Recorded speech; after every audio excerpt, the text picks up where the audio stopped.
ओम शांति।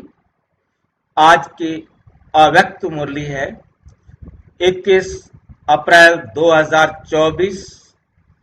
आज की मुरली का विषय है तीव्र पुरुषार्थ की लगन।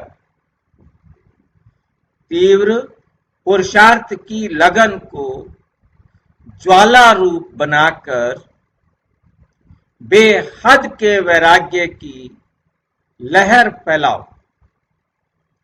तीव्र पुरुषार्थ की लगन को ज्वाला रूप बनाकर बेहद के वैराग्य की लहर फैलाओ। मतलब पहले तो काम है कि हम तीव्र पुरुषार्थ की लगन अपने अंदर जागृत करें, फिर उससे जो ज्वाला, उससे जो आग रूप बनेगी, उससे अपने अंदर चारों तरफ से बेहद के वैराग्य की लहर अपने में लाओ। जब आपके अंदर बेहद की वैराग्य की लहर आएगी तो सभी उस लहर का अनुभव कर सकेंगे, क्योंकि मेरे में परिवर्तन आएगा तो सब में वो परिवर्तन दिखाई देगा। ये मुरली बाबा ने रिवाइज की थी 30 मार्च 1999 को। 30 मार्च 1999 को बाबा ने ये मुरली चलाई। हम मुरली का मंथन प्रतिदिन सवेरे 6 बजे, शाम को 4 बजे करते हैं। आप सभी भी इस मुरली मंथन में जुड़ करके सहयोगी बन सकते हैं और लाभ भी उठा सकते हैं। जिसको लिंक प्राप्त ना होता हो तो वो नीचे इसी वीडियो के डिस्क्रिप्शन बॉक्स में लिंक प्राप्त कर सकता है। वहां से नहीं समझ में आता तो आप ये मोबाइल नंबर लाइन में दिखाई दे रहा है, नीचे जो लाइन चल रही है उस पर आप लिख कर आप लिंक प्राप्त कर सकते हैं। अच्छा,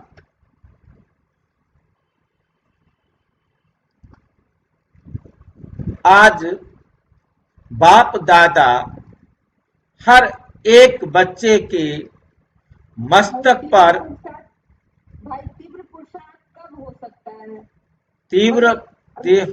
तीव्र पुरुषार्थ के लिए ही आज की ये मुरली है कि जब हमारे अंदर एकदम पूरी तरह बाबा की लगन लगी हुई हो। लगन का मतलब होता है कि जब मुझे पता लग जाए कि मैंने अपने आप को टॉप पर ले जाना है, अपने अंदर लक्ष्य क्लियर हो, दूसरा रास्ता क्लियर हो, और तीसरा मैंने अपने साथ दृढ़ संकल्प कर लिया हो कि मुझे उस मंजिल को प्राप्त करना है, तब वो तीव्र पुरुषार्थ कर सकता है। रास्ता मंजिल भी सबको मालूम है, जैसे भाई साहब पूछ रहे थे कि हमें लक्ष्मी नारायण बनना है और रास्ता भी हमें मालूम है, परंतु उसके साथ हमको अब जरूरत है दृढ़ निश्चय की कि मुझे उस मंजिल तक पहुंचना है, और उस मंजिल तक पहुंचने के लिए दृढ़ निश्चय के साथ साथ फिर हम उसको प्रैक्टिकल भी करें।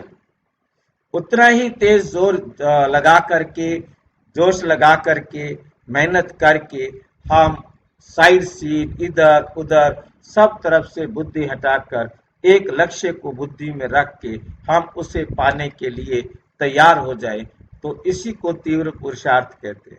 करें, हमने सोच तो लिया बहुत अच्छी तरह, परंतु उसको शुरू ही नहीं किया।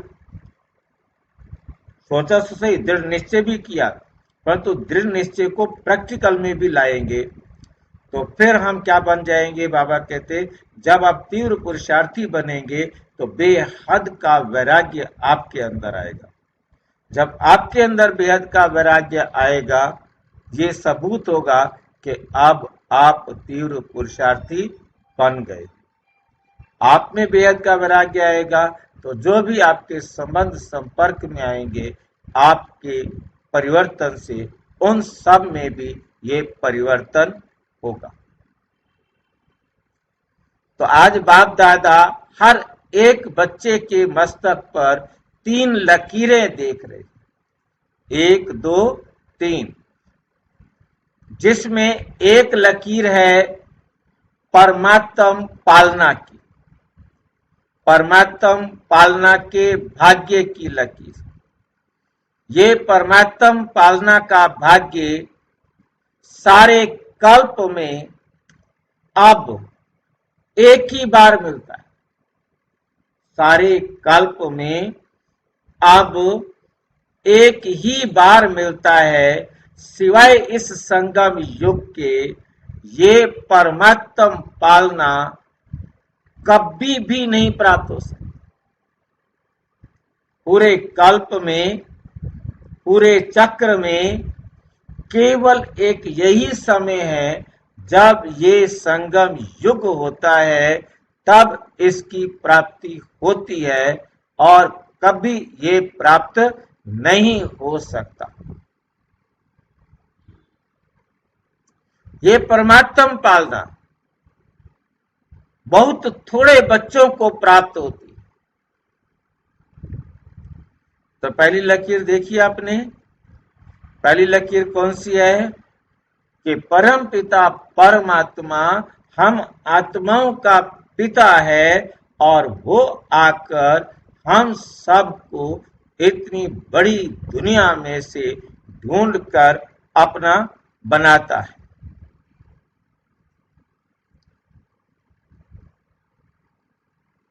ऐसा परमात्म पिता का प्यार भाग्यशाली आत्माओं को ही प्राप्त होता है। दूसरी लकीर है परमात्म पढ़ाई के भाग्य की लकीर। परमात्म पढ़ाई ये कितना भाग्य है कि जो स्वयं परम आत्मा शिक्षक बन पढ़ा रहे हैं, शिक्षक बन हमें पढ़ा रहे हैं, कितनी कमाल की बात है। तीसरी लकीर है परमात्म प्राप्तियों की लकीर। सोचो कितनी प्राप्तियां हैं, सभी को याद है ना प्राप्तियों की, परमात्म प्राप्तियों की लकीर, प्राप्तियों की लिस्ट कितनी लंबी है। क्या क्या हमें परम पिता परम आत्मा से मिलता है, विचार करके देखें क्या क्या हमें परम पिता परम आत्मा से मिलता है। कोई भी चीज ऐसी नहीं है कि जो हमें प्राप्त करना मुश्किल हो या असंभव हो। हर चीज को प्राप्त करना बाबा ने हमारे लिए कितना सहज कर दिया है। इस बात को हम बहुत ध्यान से देखें तो हम इसे अच्छी तरह समझ सकते हैं।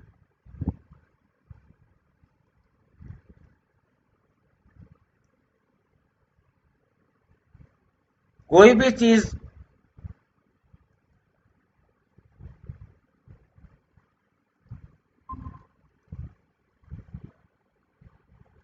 मुश्किल नहीं लगेगी, हर चीज सहज हो जाएगी। इसको सहज कैसे कर सकते हैं, इस बात को परमपिता परमात्मा हम सबको समझा रहे। हमें इसे समझने का ही सारा पुरुषार्थ करना है, यही मेहनत है।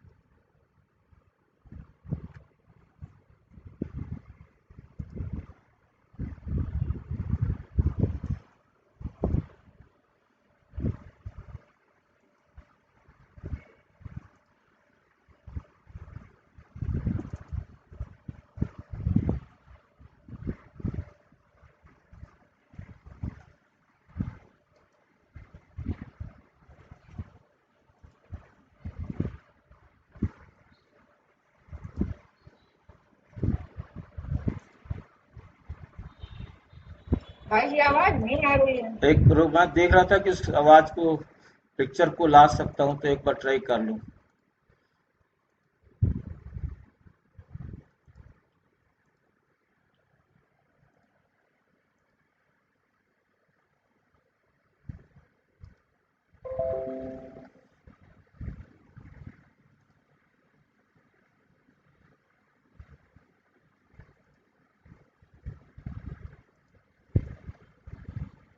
पिक्चर आ गई आपके सामने? हाँ जी भाई जी आ गई। चलो, कुछ तो दिखाई देगा।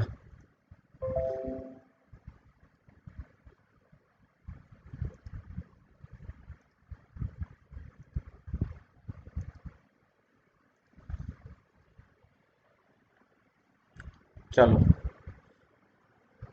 प्राप्तियों की लिस्ट कितनी लंबी है, तो हर एक के मस्तक में ये 3 लकीर चमक, ये 3 लकीरें क्या हैं? चमक रही हैं।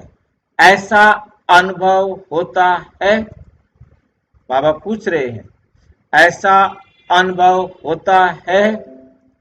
ऐसे भाग्यवान आत्माएं अपने को समझते हो कि हम इतने भाग्यवान आत्माएं हैं?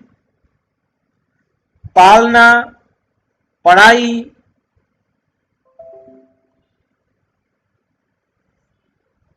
और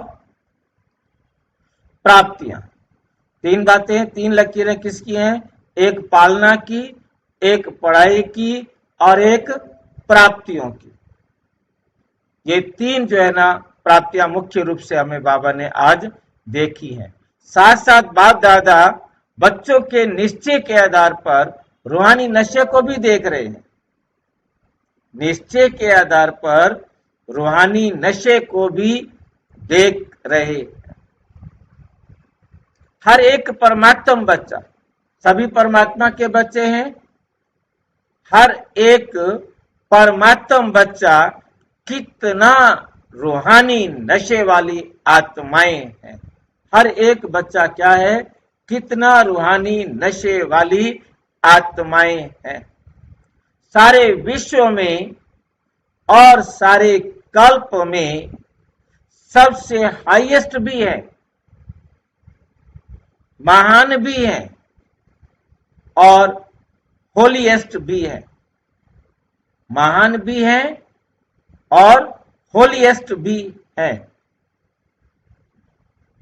आप जैसी पवित्र आत्माएं तन से भी, मन से भी, देव रूप से, देवी देवताओं के रूप से भी सर्व गुण संपन्न, संपूर्ण निर्विकारी और कोई नहीं बनता, और कोई बनता ही नहीं है। कौन बन सकता है? जो बाबा की श्रीमत पर चलते हैं, जिन्होंने बहुत भक्ति की है, जिन्हें परमात्मा ने आकर अब ढूंढा है।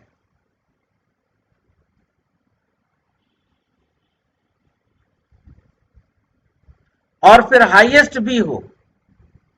एक तो आपको परमात्मा ने ढूंढा, निर्विकारी बनाया, और फिर तुम सबसे उच्च भी हो, होलीएस्ट भी हो, और उसके साथ साथ रिचेस्ट भी हो।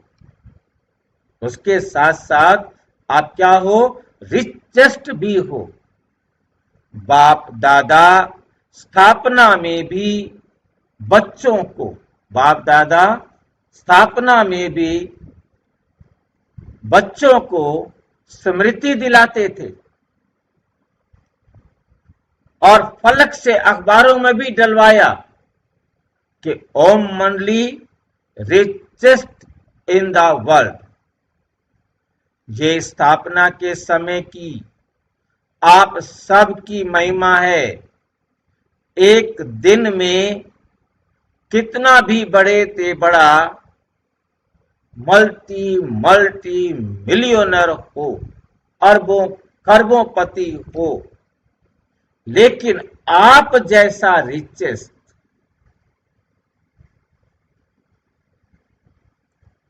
हो नहीं सकता। हो नहीं सकता।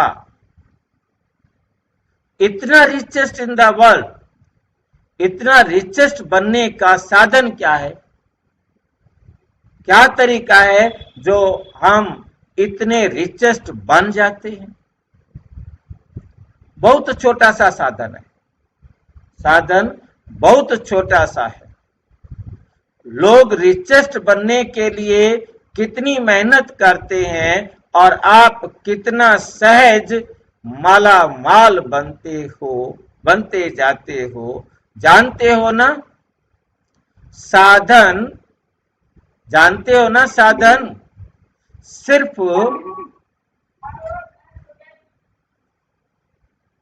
सिर्फ छोटी सी बिंदी लगानी। साधन क्या है उसका? रिचेस्ट इन द वर्ल्ड बनने का साधन क्या है? छोटी सी बिंदी लगानी है, बस। बिंदी लगाई, कमाई हुई। बुद्धू तो नहीं बना रहा बाबा हमें। बिंदी लगाई, ध्यान से समझना, बिंदी लगाई, कमाई हुई। आत्मा भी बिंदी, बाप भी बिंदी, और ड्रामा फुल स्टॉप लगाना वे भी बिंदी। तो बिंदी आत्मा को याद किया, कमाई बढ़ गई। ऐसा होता है? ओम शांति भाई। हाँ जी, ओम शांति। भाई भाई जी, जैसे बाबा कह रहे हैं कि बिंदी लगाना, बिंदी लगाने का मतलब है कि कोई भी बात है उसको पूरी स्टॉप करना, दोबारा चिंतन नहीं करना उस बात का। अच्छा, तो जो हमारा व्यर्थ जाता है, जो हमारा समय बच रहा है, एनर्जी बच रही है, बाबा उसको कमाई कह रहे हैं क्या? उसको थोड़ा क्लियर कीजिएगा। हाँ देखो, मैं वही सोच रहा हूँ क्या कह रहे हैं बाबा। यहाँ देखो कि पहली लाइन, पहली बात बता रहा है, पहली बिंदी लगा रहा है। तो पहली बिंदी लगाओ, तो बिंदी आत्मा को याद किया। पहली बिंदी है आपने को आत्मा समझा। अब आत्मा को याद किया, कमाई बढ़ गई। क्या आत्मा को याद करने से, मैं आत्मा हूं कहने से कमाई बढ़ेगी? मैं आत्मा हूं कहने से कमाई होती है कोई? शरीर भूल जाता है, शरीर याद नहीं आता, आत्मा याद आता। आत्मा समझने से कमाई क्या हुई वो बताओ। वो तो मतलब जो हमारी एनर्जी वगैरह वेस्ट होती है, आत्मा समझ के फुल स्टॉप लग गया ना, हमें कुछ याद ही नहीं है, हमें उसके बारे में कुछ रिएक्शन ही नहीं करना है। जैसे हमने किसी ने कोई बात कही तो भाई एनर्जी वगैरह वेस्ट है, तो वो बची तो लोग कमाइए शायद। अभी तो पहला पॉइंट ध्यान से देखिए। आत्मा की गुणधर्म याद आते हैं। पहला आत्मा कहने से आत्मा के गुणधर्म याद आते हैं। भाई आत्मा कहने से सारा व्यर्थ ही खत्म हो जाता है, शरीर पे आने पे ही सारे व्यर्थ आने लगते हैं। अब मैंने पहली बिंदी, नया बच्चा हूँ, बैगर बन जाते। मैं पहला अभी नया बच्चा हूँ, पहले दिन मैं आया हूँ, मुझे पहला पाठ पढ़ाया गया, तुम आत्मा हो। अब इससे बताओ पहले दिन मेरे को क्या कमाई हुई?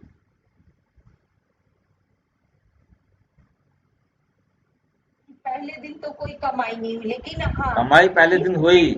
पहले दिन कमाई नहीं होती तो हम दूसरे दिन आते ही नहीं। पहले दिन ये कमाई आत्मा के है, तो हमको एहसास हुआ कि पहले दिन तो बाबा यही कहते ना, पहले दिव्य दृष्टि दे दिया तुमको, दिव्य दृष्टि मिल गई कि हाँ आत्मा बनते ही हमने पहचाना कि मेरा बाप कौन है, परमात्मा। और ये अभी तो पहला परमात्मा तो है। जी। अब अगले दूसरे चैप्टर पर चले गए, पहले चैप्टर पर बताओ आत्मा समझने से क्या क्या बेनिफिट है? आत्मा समझने से देह नहीं खराब रहती है, किसी जो आगे वाला दिखता है उसमें कोई बुराइयां नहीं दिखती है, आत्मा ही आत्मा दिखती है। ये होता है पहली क्लास वाले पाठ को हम भूल जाते हैं। जो पहले दिन पहली क्लास में आपको पाठ पढ़ाया गया, अनुभव करो। जब उस दिन आप पहले दिन आए, आपको कहा आप आत्मा हो। आत्मा का परिचय जब आपको मिला तो आपको समझ में आया कि मैं ये देह नहीं हूं, मैं अमर आत्मा हूं। ये शरीर तो नाशवान है, ये सबसे पहली प्राप्ति थी कि मैं अमर आत्मा हूं। मौत का भय खत्म हो जाना चाहिए, सिर्फ जानकारी हुई थी हमें। पहले दिन हमको जानकारी हुई कि मैं आत्मा हूं।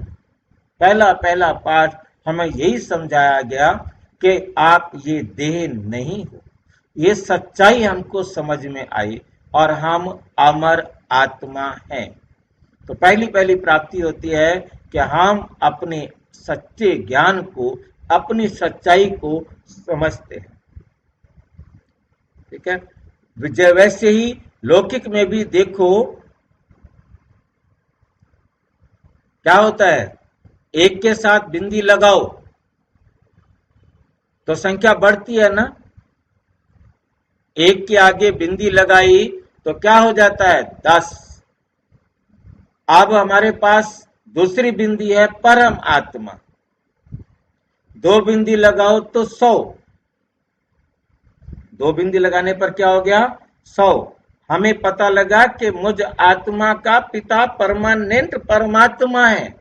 ये घर में जो बैठा ये तो टेम्परेरी है, और मुझे वो परमानेंट पिता मिल गया तो हमारी जो गुण, हमारे जो शक्तियां थी वो हमारी 100% हो जाएंगी। ये हमको जानकारी मिली। और फिर तीसरा हमको जानकारी मिली ड्रामा की। 3 बिंदी लगाओ, 4 बिंदी लगाओ, बढ़ता जाएगा ना। तो आपका साधन कितना, अभी बताते, अभी आप बाबा बता रहे आगे ना। तो आपका साधन कितना सहज है। पहला हुआ कि मैं आत्मा हूं, ये स्मृति की बिंदी लगाना। हमें ये स्मृति आई कि मैं आत्मा हूं। ये जैसे बिंदी लगती है तो खजाना जमा होना शुरू। फिर दूसरी बिंदी बाप लगाया कि मुझ आत्मा का पिता परम आत्मा है। आत्मा समझ अपने पिता परमात्मा को याद कराना, लगाओ और खजाना जमा। कर्म में संबंध सर्व संपर्क में अब 2 के बाद जो तीसरी बिंदी लगती है वो लगती है हमारी ड्रामा की। जो भी कर्म हुआ, जहां भी संबंध संपर्क में आए, वहां जितने भी कर्म किए उसके अंदर ड्रामा अनुसार बिंदी लगानी है। तीसरी बिंदी लगाई, एक कर्म खत्म, एक कर्म बीता, बिंदी, दूसरा बीता, बिंदी, तीसरा बीता, बिंदी। जितने कर्म खत्म होते जाएं, बाबा की स्मृति में मैं आत्मा, मुझ आत्मा का पिता परमात्मा, और दुनिया में जितने कर्म हो सारा दिन हम बिंदी लगाते जाए। Full stop, full stop, full stop, full stop, full stop. जितने कर्म हुए उनके बाद उसको वह प्रेजेंट में दोबारा रिपीट करना, सोचना नहीं। तो हम जितनी बार बिंदी लगाएंगे हम उतना समय अपना यथार्थ परमात्मा की डायरेक्शन पर वर्तमान में श्रेष्ठ भाग्य लिखने में, व्यर्थ से अपने आप को बचाने में, फायदा करने में हमारा खजाना बढ़ता जाएगा ना। सिर्फ एक बार ड्रामा लगाया, बिंदी लगाई, तो ड्रामा तो हमने हर एक्ट के बाद लगाना है। सारा दिन में कितनी बार बिंदी लगाई, वो आगे बाबा हमसे बात कर रहे हैं। ड्रामा का फुल स्टॉप लगाओ, बीती को फुल स्टॉप लगाया और खजाना बढ़ जाता है। तो बताओ सारे दिन में कितनी बार बिंदी लगाते हो। अब सारा दिन में जितनी बिंदियां लगाओगे अब आपका खजाना बढ़ता जाए, बढ़ता जाए। लालच तो ऐसे दिखाता है बाबा, बस जैसे हम इतने समझदार बच्चे हैं, फटाफट बाबा का कहना मानकर बिंदिया लगाने लग जाएंगे। ठीक कह रहे बाबा। और कितना मक्खन लगा के कितना प्यार से कह रहे हैं, बच्चे देखो बिंदी लगाना कितना सहज है कोई मुश्किल बिंदी लगाना। कई बार कहते हैं बाबा बच्चे को कहो कि बिंदी लगाओ, कितना आसान है। बाबा कहते मुश्किल है क्या, बिंदी खिसक जाती है क्या। लंबी हो जाती है, खिसक जाती है। छोटा बच्चा भी बिंदी ऐसे पेंसिल उठाएगा और लगाएगा, बिंदी लगा देगा। कितना आसान काम है। परंतु कई बच्चे बिंदी लगाते हैं और उसको डैश बना देते।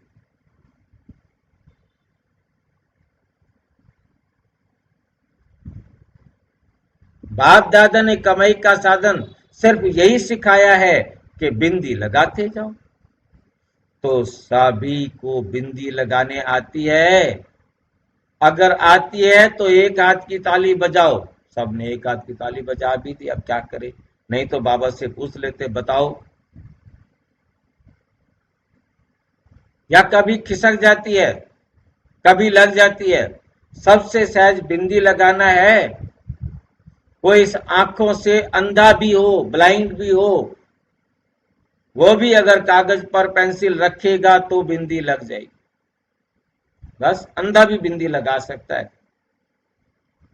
और आप कौन हो? त्रिनेत्री। तुम्हारे पास तीन तीन आंखें हैं। आप बताओ, क्या आप बिंदी लगा सकते हो कि नहीं लगा सकते हो?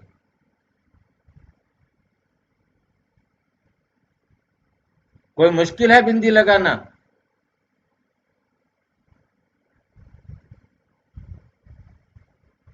बहुत मुश्किल है भाई जी, हाँ जी।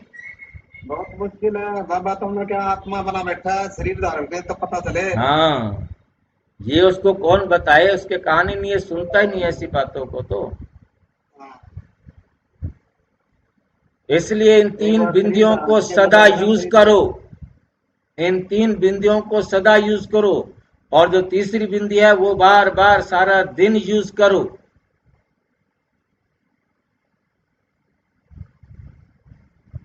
क्वेश्चन मार्क कितना टेढ़ा है,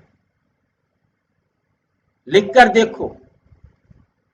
बाबा कहते हैं लिखकर देखो, क्वेश्चन मार्क कितना टेढ़ा है। टेढ़ा है ना? और बिंदी,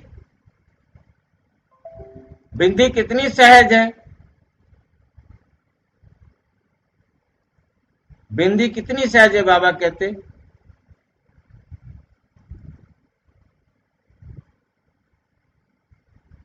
क्वेश्चन मार्क कितना टेढ़ा है और बिंदी लगाना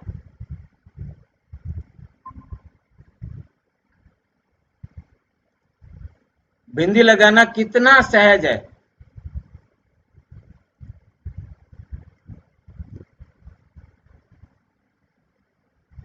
और बिंदी कितनी सहज, इसलिए बाप दादा भिन्न भिन्न बाप दादा भिन्न भिन्न रूप से बच्चों को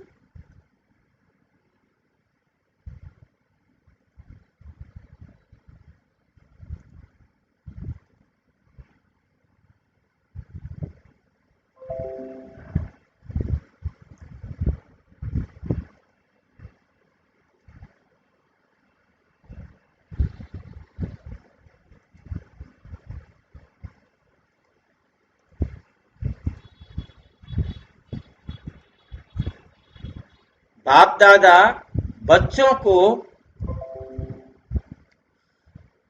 समान बनाने की विधि सुनाते रहते हैं। विधि है ही बिंदी। विधि ही क्या है? बिंदी है, और कोई विधि नहीं।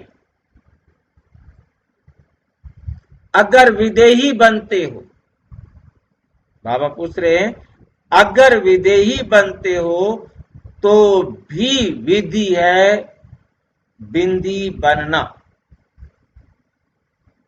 विदेही बनते हो तो भी विधि है बिंदी बनना। अशरीरी बनते हो, कर्मातीत बनते हो, सबकी विधि बिंदी है। सबकी विधि क्या है? बिंदी।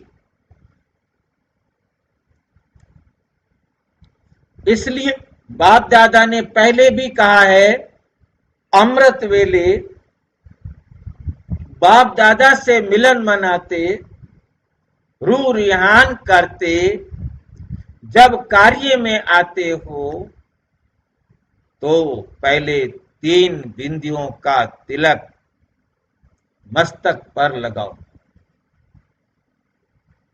वो लाल बिंदियों का तिलक नहीं, कहीं लाल बिंदिया ढूंढ के एक पैकेट लगाए और चिपका दे 3 बिंदिया, बाबा ने कहा था वो नहीं लगाना, वो लगाना नहीं शुरू करना, लेकिन स्मृति तिलक लगाओ। मैं आत्मा परम पिता परम आत्मा की संतान, और ये संसार एक नाटक है, और नाटक हर पल नया है, और नया तब है जब पुराने को बिंदी लगाएंगे, नहीं तो एक बात को पकड़कर वर्तमान का बेड़ा गर्क कर देंगे।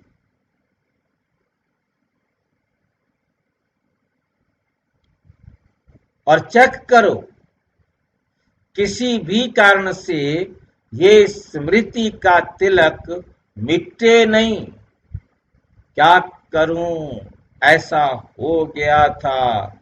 कोई भी परिस्थिति हो, कोई भी बात हो, कोई भी समस्या हो,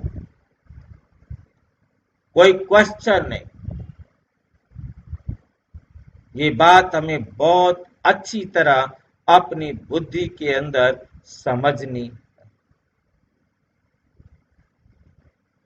तिलक नहीं मिटे, अविनाशी अमिट तिलक है।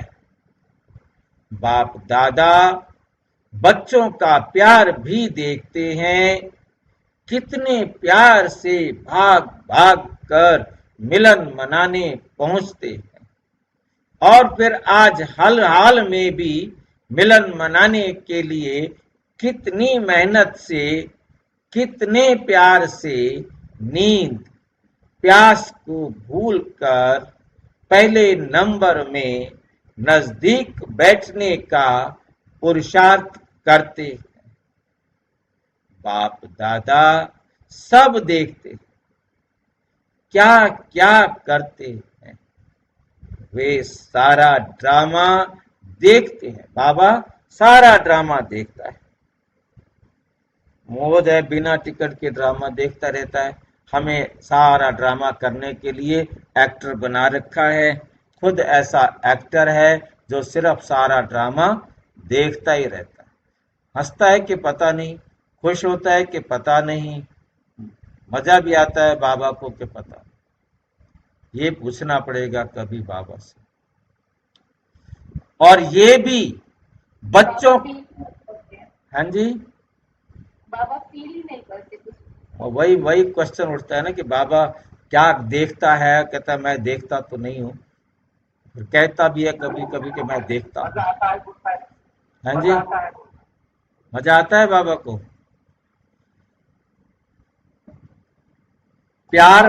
हाँ जी, ड्रामा देख के खुश इस होता है। बात से एक चौपाई याद आ रही है, हमारी रामायण में लिखी है ना, हम्म, जो कहा है परम स्वतंत्र न सर पर कोई भाव है, मने करो तुम सोई।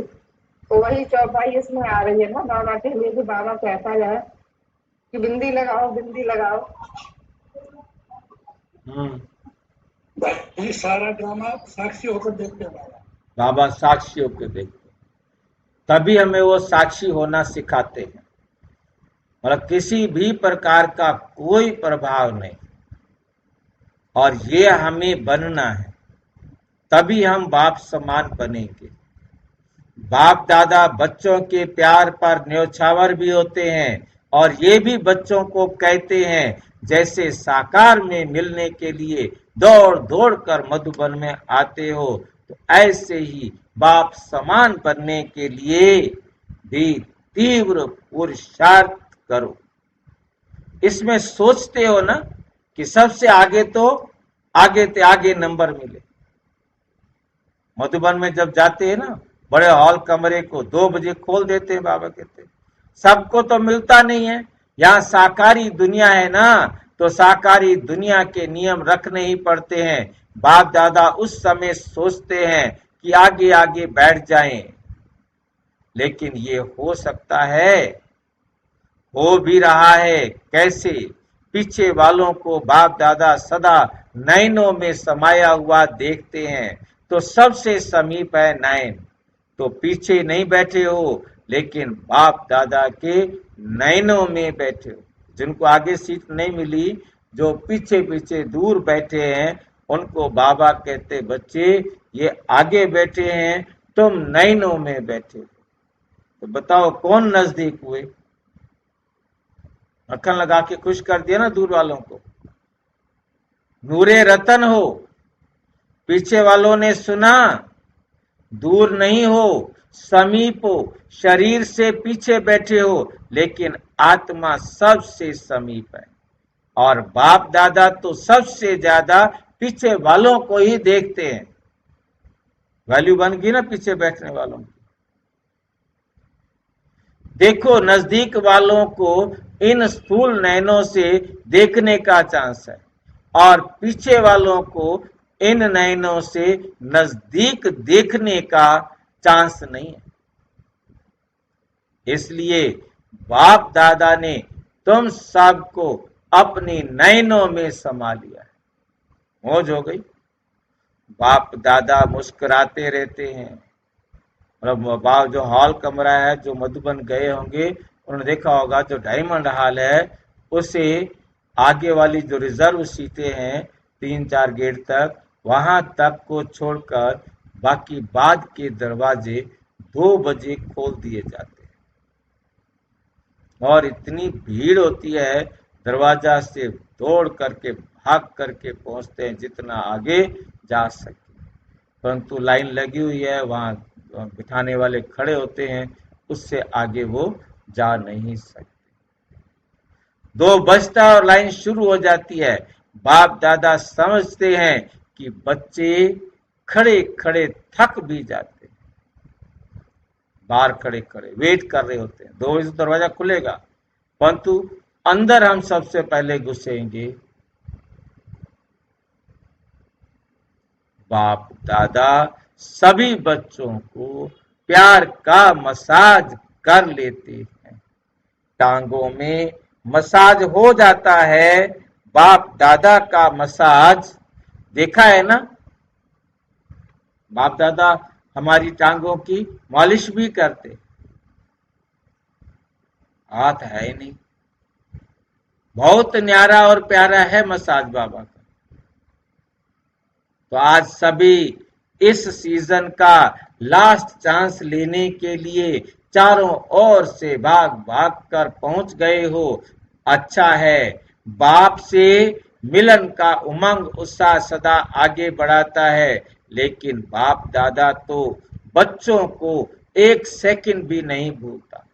बाप एक है और बच्चे अनेक, परंतु अनेक बच्चों को भी 1 सेकंड भी नहीं भूलता, क्योंकि सिक्की लद्दे हो।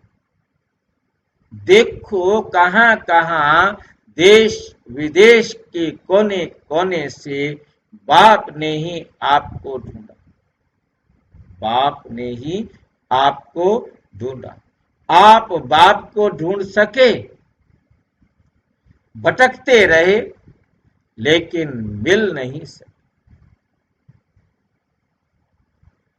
बाप ने भिन्न भिन्न देश, गांव, कस्बे, जहां जहां भी बाप के बच्चे हैं, वहां से ढूंढ लिया, अपना बना लिया।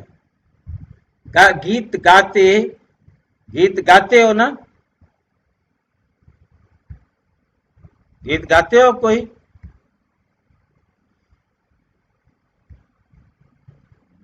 मैं बाबा का, मैं बाबा का, बाबा मेरा। मैं बाबा का, बाबा मेरा। ना जाति देखी, ना देश देखा, ना रंग देखा, सबके मस्तक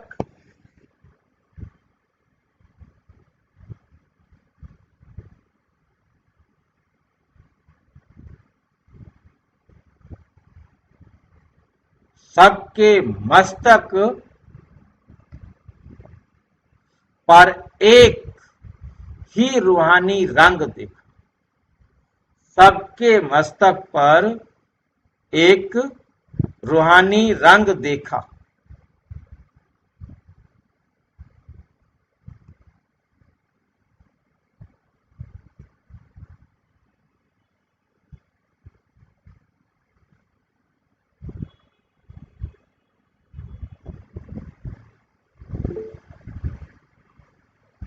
बजाऊ शांति। सबके मस्तक पर क्या देख रहे हैं बाप दादा? रूहानी रंग देखा, ज्योति बिंदु। डबल फॉरनर्स क्या समझते हैं? बाप ने जाति देखी, काला है, गोरा है, श्याम है, सुंदर है, कुछ नहीं देखा, कुछ नहीं देखा। तो क्या देखा? मेरा है, ये देखा।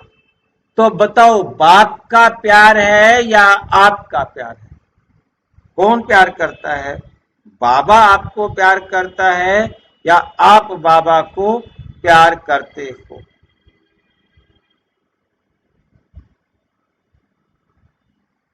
बाबा करते हैं प्यार। बाबा करते हैं प्यार। बाबा ही ज्यादा प्यार करते हैं। बाबा ज्यादा या प्यार करते हैं। हम बाबा को मक्खन तो नहीं लगा रहे। भाई जी बाबा जी मक्खन लगाना सिखाते हैं ना। अच्छा, इसलिए लगा रहे हो। ठीक है, ठीक है। बाबा हमें मक्खन लगाना सिखाते हैं, वो हमें लगाता है तो हम उसको लगा देते हैं। हमारे कौन से पैसे लग रहे हैं? तो बच्चों ने जवाब दिया दोनों। बच्चों ने क्या जवाब दिया? दोनों का। आपका किसका? बाबा ने कहा तो बताओ, बाप का प्यार है या आपका प्यार है? किसका है? तो बच्चों ने जवाब दिया दोनों का। बच्चे भी उत्तर देने में होशियार हैं। कहते हैं बाबा आप ही कहते हो कि प्यार से प्यार खींचता है, तो आपका प्यार है तो हमारा है, तब तो खींचता है। बच्चे भी होशियार हैं और बाप को खुशी है कि इतना हिम्मत, उमंग, उत्साह रखने वाले बच्चे।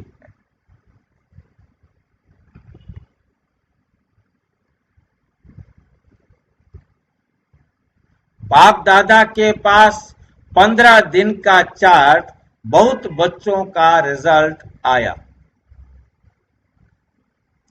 एक बात तो बाप दादा ने चारों ओर की रिजल्ट में देखी कि मेजॉरिटी बच्चों का अटेंशन रहा। परसेंटेज जितनी स्वयं भी चाहते हैं उतनी नहीं है, परंतु अटेंशन है। और दिल ही दिल में जो तीव्र पुरुषार्थी बच्चे हैं, वे अपनी प्रतिज्ञा को पूरा करने के लक्ष्य से आगे बढ़ भी रहे हैं और आगे बढ़ते बढ़ते मंजिल पर पहुंच ही जाएंगे। मंजिल पर पहुंच ही जाएंगे। मिनॉरिटी अभी भी कभी अलबेलेपन में, कभी आलस्य के वश अटेंशन भी कम दे रहे। अलबेलेपन में, आलस्य के वश अटेंशन कम दे रहे हैं। उन्हों का एक विशेष स्लोगन है, हो ही जाएंगे, हो ही जाएंगे। जाना है नहीं, जाएंगे। हो ही जाएगा, ये है अलबेलापन। जाएंगे ये ठीक है, हो ही जाएगा ये अलबेलापन। जाना ही है, ये है तीव्र पुरुषार्थ। जवाब दिया बाबा ने, तीव्र पुरुषार्थी के पास क्या होता है? मुझे बनना ही है, मुझे बन जाना ही है। दृढ़ता के साथ पुरुषार्थ करना। बाप दादा वायदे बहुत सुनते हैं, बार बार वायदे बहुत अच्छे करते हैं। बच्चे वायदे इतनी अच्छी हिम्मत से करते हैं तो जो उस समय बाप दादा को भी बच्चे क्या खिला देते हैं? दिल खुश मिठाई खिला देते हैं। बाबा बच्चों को खिलाता है मुफ्त वाली मिठाई, दिल खुश मिठाई, और बच्चे बाबा को खिला देते हैं, लो बाबा आपकी मिठाई, दिल खुश मिठाई बाबा को खिला देते हैं। बाप भी खा लेते हैं, लेकिन वायदा अर्थात पुरुषार्थ में ज्यादा से ज्यादा फायदा। पुरुषार्थ में क्या करते हैं? ज्यादा से ज्यादा फायदा, नहीं तो वायदा समर्थ नहीं है। वायदा क्या है? समर्थ नहीं है। वायदा किया था बाबा से, पक्का वायदा किया था। किस किस ने किया पक्का वायदा?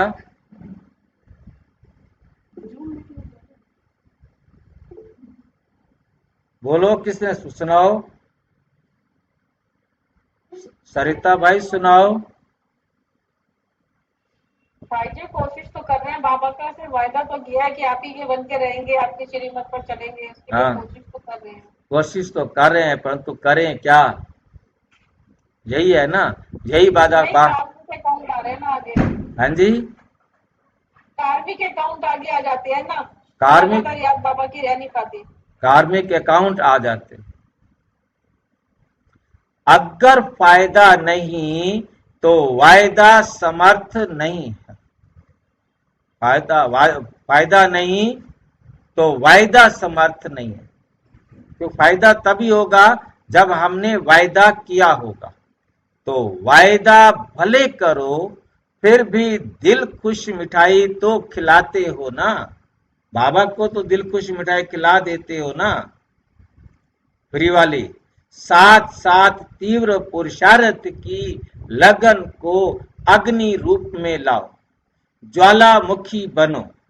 समय प्रमाण रहे हुए जो भी मन के संबंध संपर्क के हिसाब किताब हैं, उसको ज्वाला स्वरूप से भस्म करो। जो भी हिसाब किताब आपके रहे हुए हैं, उनको क्या करो? ज्वाला स्वरूप से भस्म करो। लगन है, इसमें बाप दादा भी पास होते करते हैं। यदि आपको लगन है ना, बाबा को ये है कि लगन है, इसमें बाप दादा भी पास करते हैं, लेकिन अभी लगन की अगन रूप में लाओ। लेकिन अभी क्या करो? लगन को अग्नि रूप में लाओ। अग्नि का क्या मतलब होता है यहाँ? अग्नि का क्या मतलब है यहाँ? लगन को अग्नि रूप में लाओ, क्या मतलब हुआ? हाँ जी,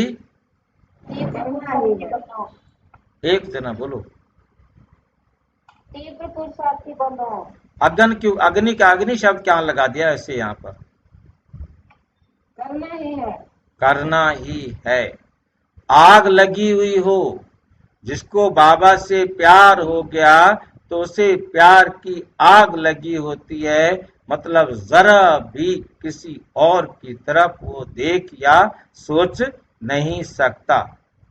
विश्व में एक तरफ भ्रष्टाचार अत्याचार की अग्नि होगी, दूसरी तरफ आप बच्चों का पावरफुल योग अर्थात लगन की अग्नि ज्वाला रूप में आवश्यक।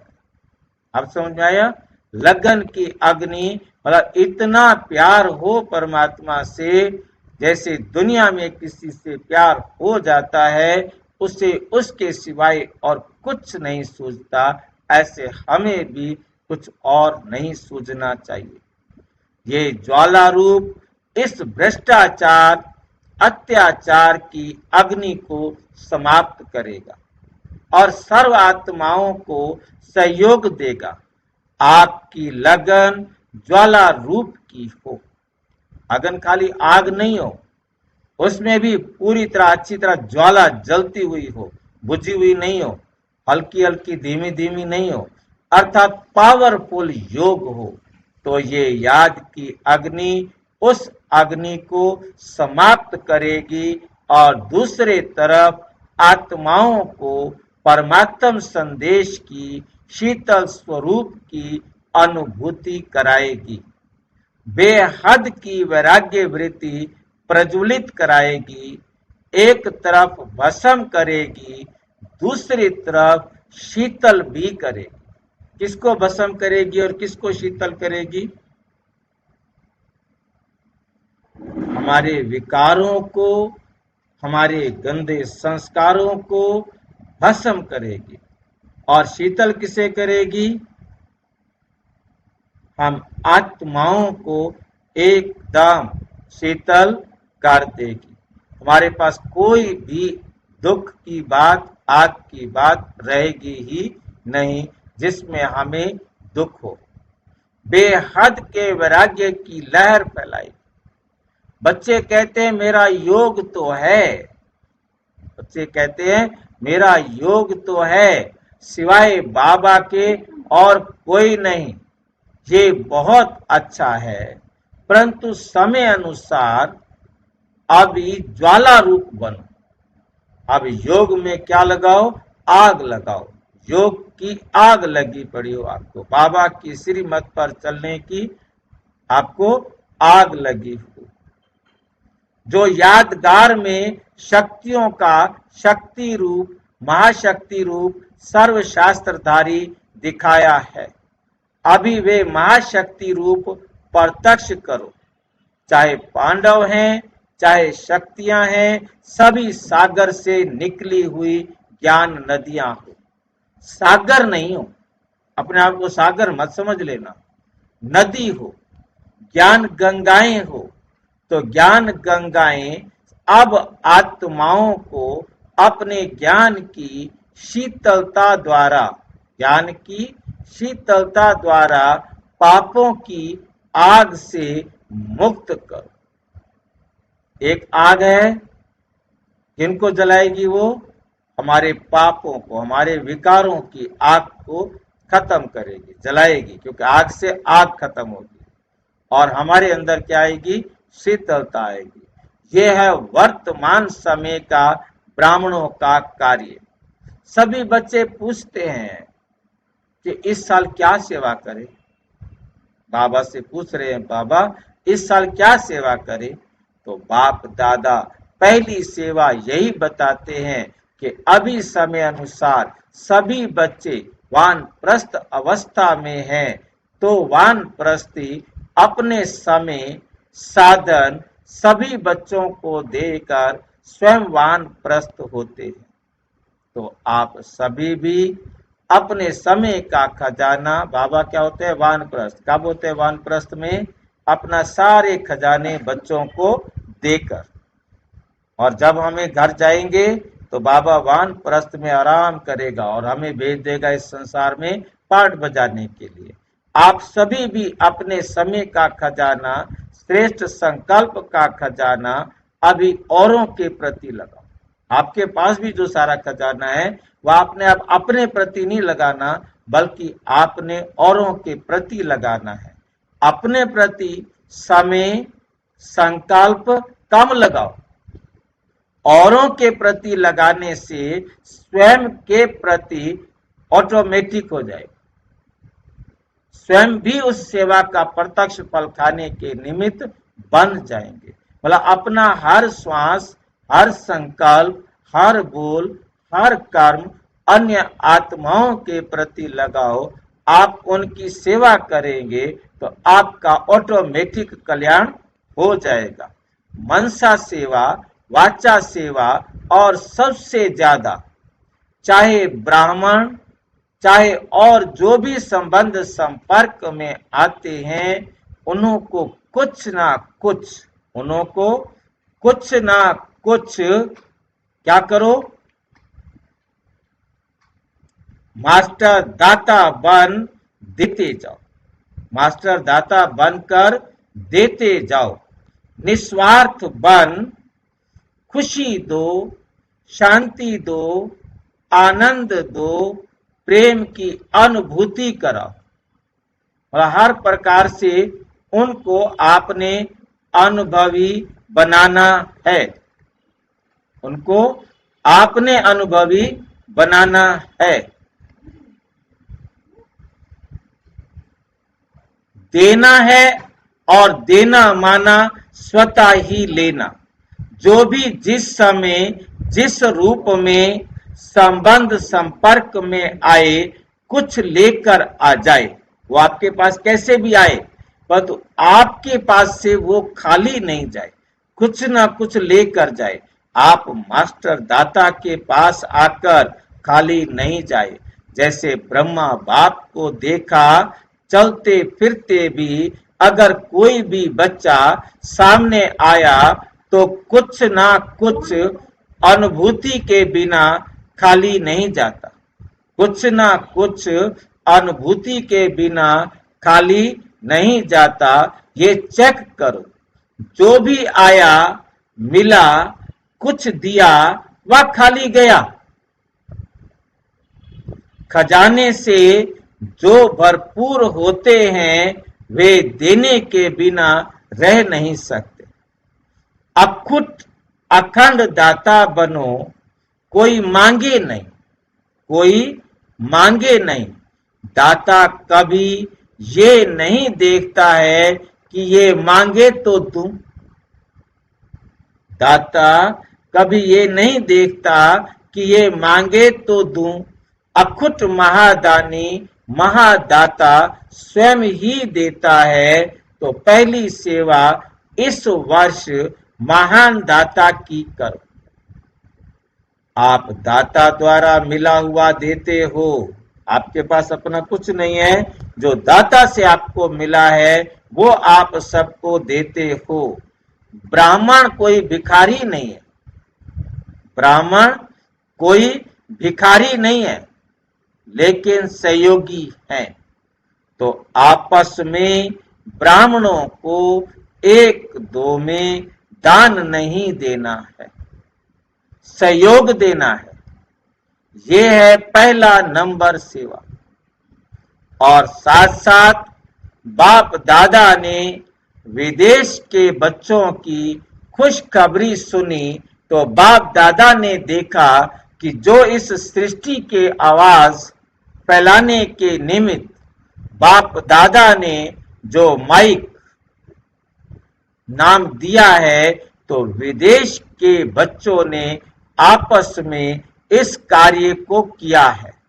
और जब प्लान बना है तो प्रैक्टिकल होना है।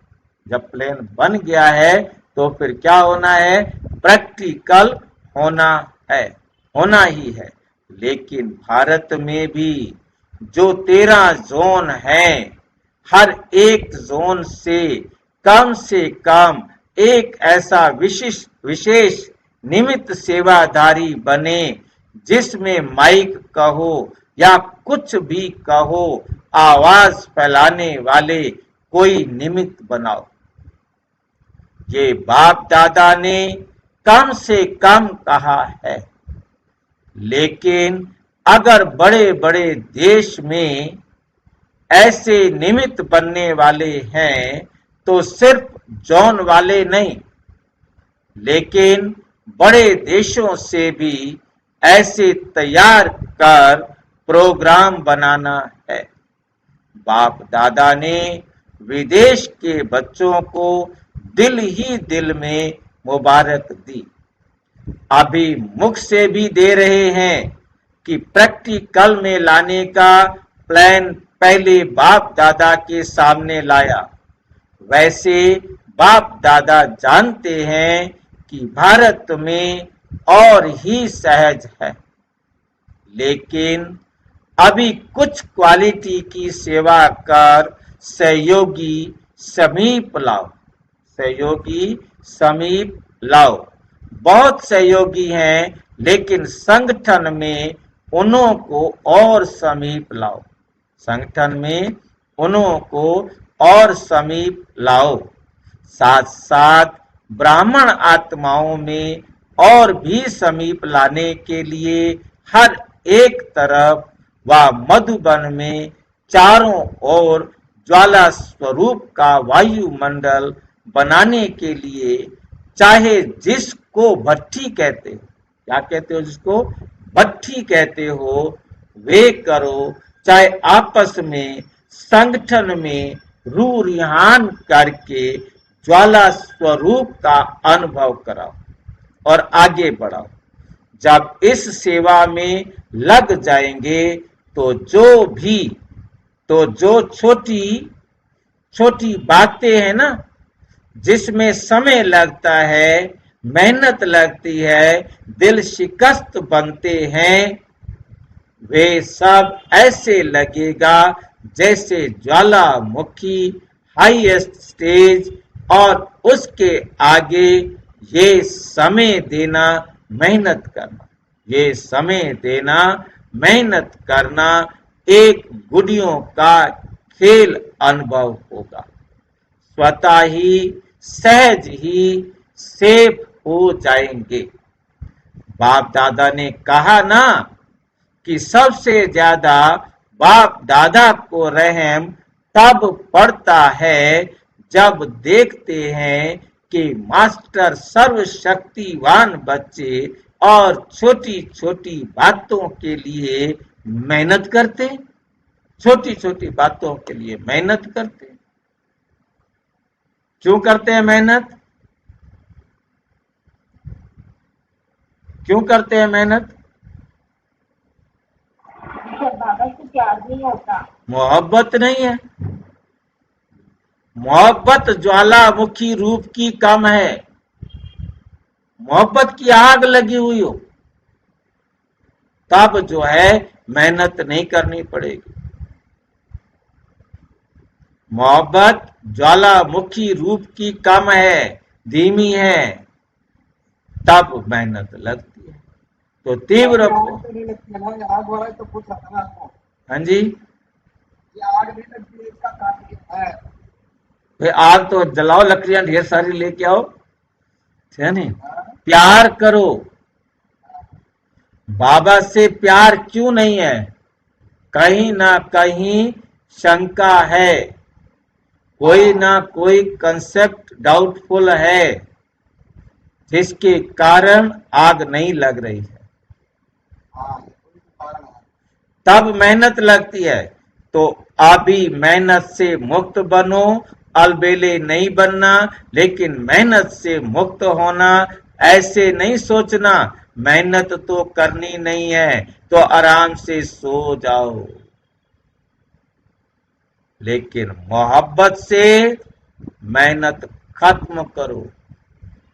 मोहब्बत से मेहनत खत्म करो, मोहब्बत बढ़ाओ और मेहनत खत्म हो, अलबेलेपन से नहीं। समझा? क्या करना है? अभी बाप दादा को आना तो है ही। पूछते हैं आगे क्या होगा? आगे क्या होगा? बाप दादा आएंगे या नहीं आएंगे? बाप दादा ना तो करते नहीं, बाप दादा ना तो करते नहीं है, हाँ जी करते हैं। बच्चे कहते हैं हजूर, बाप कहते हैं जी हाजिर। बाप क्या कहते हैं? जी हाजिर।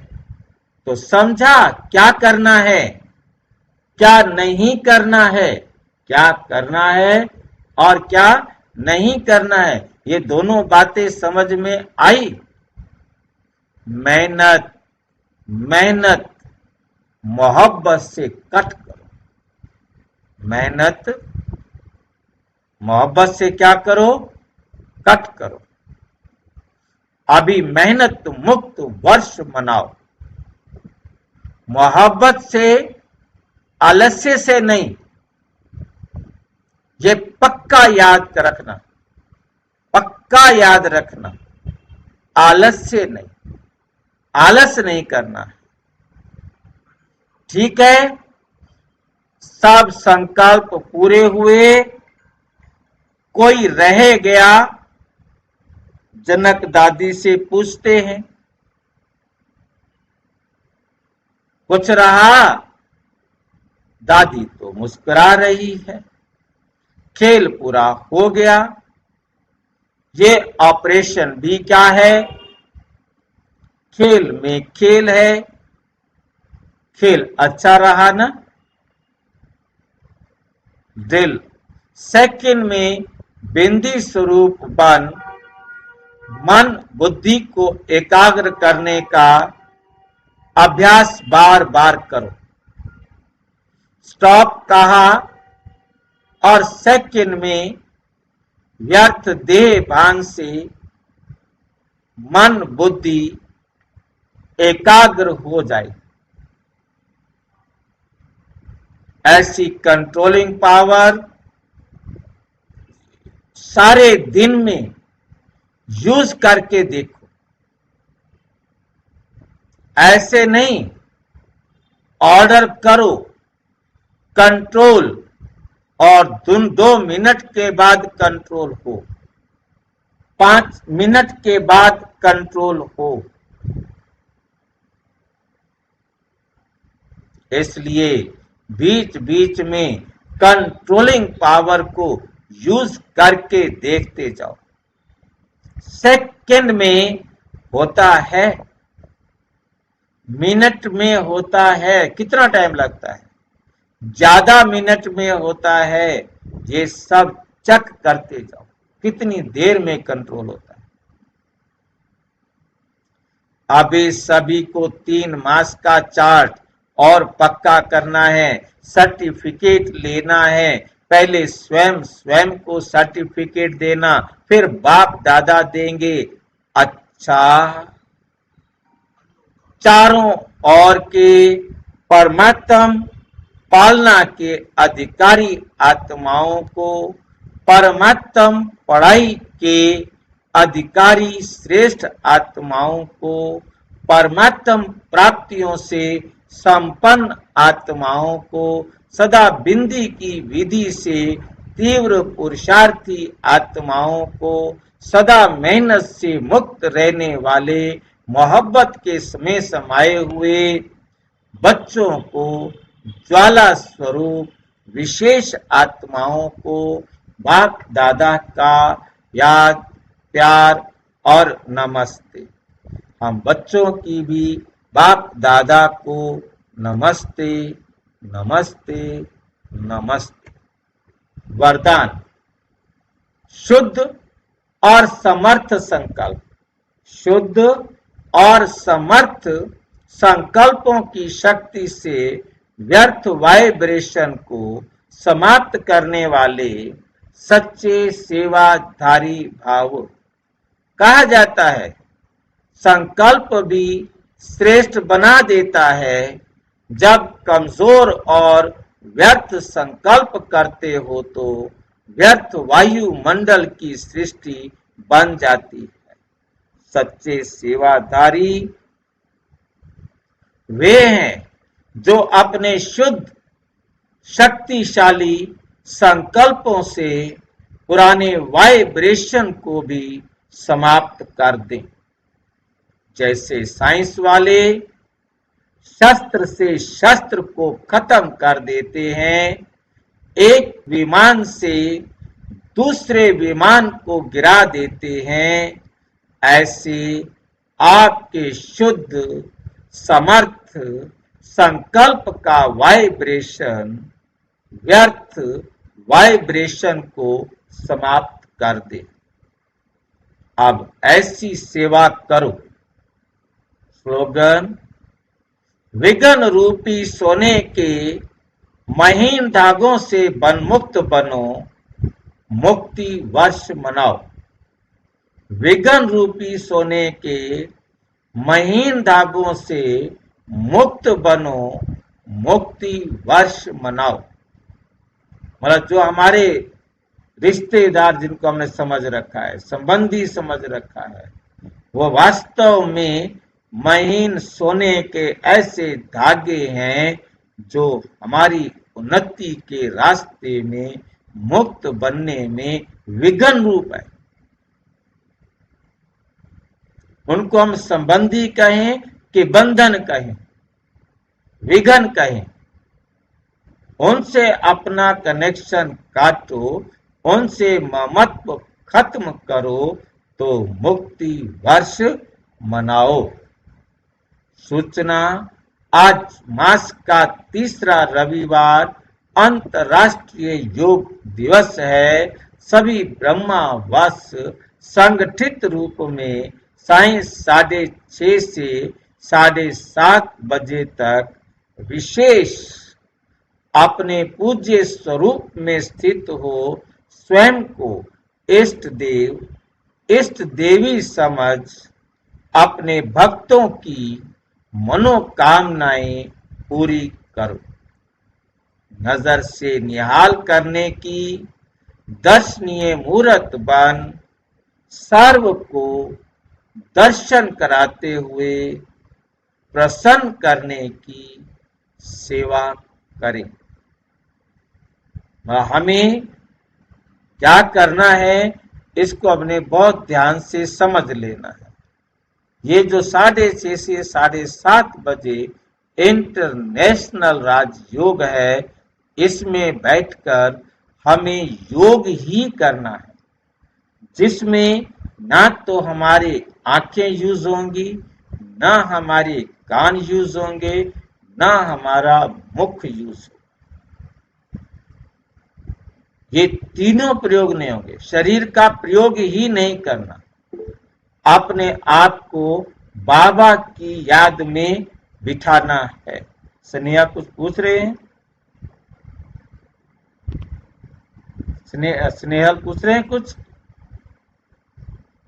नहीं भाई साहब। अच्छा, तो क्या होता है हमारे पास कि हमने योग के बारे में समझ लिया है कि हमने अपने आप को आत्मा समझ बाबा के साथ बातें करनी है, स्वयं को देखना है और स्वयं के अनुभव को सारे विश्व की आत्माओं में शेयर करना है, आत्माओं के लिए शेयर करना है। कैसे देखना है? जिसको इशारा दिया है कि अपने पूज्य स्वरूप में स्थित हो, कि मैं पूज्य स्वरूप में, मैं ही आदि देव हूं, मैं ही परमात्मा डायरेक्शन पर अपने आप को संपूर्ण बनाने वाली आत्मा हूं। स्वयं को इष्ट देव या इष्ट देवी समझ अपने भक्तों की मनोकामनाएं पूरी करनी। उनकी मनोकामनाएं क्या हैं? सबको चाहिए मुक्ति और जीवन मुक्ति। उनको मुक्ति और जीवन मुक्ति कैसे मिलेगी, वो विधि उनको आपने शेयर करनी है। नजर से निहाल करने की, अपने नजर से आप उनको अपना दर्शन देंगे। दर्शनीय मूर्त बन सर्व को दर्शन कराते हुए प्रसन्न करने की सेवा करें। मतलब आप उनको अपना दर्शन कराएं। अपना दर्शन कराना एक होता है चित्र दिखाना और दूसरा होता है अपना अनुभव उनको देना। परमात्मा के साथ आपका क्या अनुभव है, कैसे आपको परमात्म प्राप्तियां कितनी प्राप्त हुई हैं, उतना आप उनको बताएंगे कि आप भी परम पिता परमात्मा से इन प्राप्तियों को प्राप्त कर सकते हो। ये निमंत्रण आपने उनको मनसा सेवा से देना है। अपने आप को चेक करना है, अनुभव को समझना है, उस अनुभव को सब भाई बहनों के साथ बांटना है। अच्छा, कोई किसी को बात स्पष्ट ना हुई हो तो पूछ सकते हैं, ताकि उसको यहाँ अभिव्यक्ति दे और फिर मुरली को पूरा करें। ओम शांति। और विस्तार से जानने के लिए प्रजापिता ब्रह्मा कुमारी ईश्वरीय विश्वविद्यालय के किसी भी सेवा केंद्र पर संपर्क करें और यदि कोई प्रश्न है तो 9213106986 पर केवल टेलीग्राम करें। 9650692270 पर केवल व्हाट्सएप करें, फोन नहीं। ओम शांति।